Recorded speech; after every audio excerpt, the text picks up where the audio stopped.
Earlier this evening, I spoke with Republican Senator Lindsey Graham of South Carolina, a member of the Senate Judiciary Committee. So let's take a look. You are announcing tonight a letter that you wrote to Rod Rosenstein, who is very central to all of this. And in it, we're going to put up on the screen the two questions that you would like him to answer. Number one, did Strzok and Page have any role in retaining or supervising the informant or directing the decision to use the informant? Did Strzok or Page have any such role as to any informant used to investigate the Trump campaign or Trump associates? And number two, did Strzok or Page have any role in reviewing, approving, or supplying information for the FISA warrant obtained to surveil Carter Page? So, you know, when you put those two things together, your letter and that Real Clear Investigations piece, everybody is probing at how this whole thing got started and whether or not it was some form of entrapment.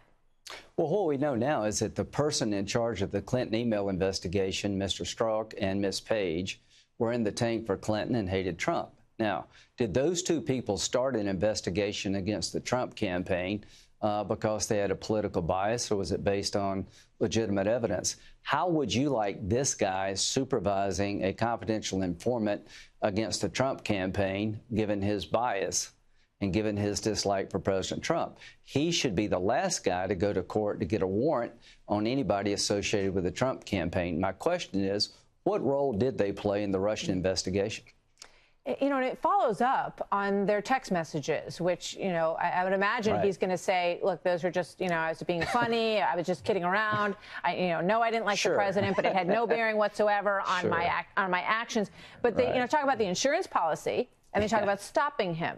And then, you know, late spring of 2016, all these efforts to try to sort of poke for soft places within members of the campaigns and see if they pick up on this stuff begin, it appears. Well, here's what's important. July the 31st, they clear Clinton. Now, let me tell you this. If you had done what she had done with her email systems and compromised classified information, you would not have been cleared. So they could not stop Trump if they found her guilty of abusing classified information. So there was no way in hell they were ever going to find Clinton liable if the goal was to stop Trump, because you're giving him the election. Yeah. The question now is about the Russian investigation. Was it a counterintelligence investigation where they were worried about Russia trying to penetrate the Trump campaign?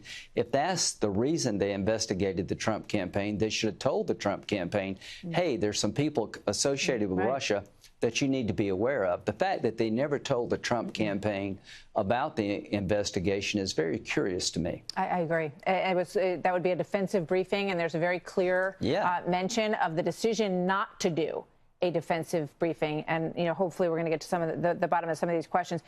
John Brennan, who is no fan of the president, has said this: when the special counsel's work is done, the Republican Party must have its modern day equivalents of Watergate heroes, Howard Baker, Elliot Richardson, Bill Ruckelshaus, John Dean, who will put country, fellow citizens, and law above any one person, including Donald Trump.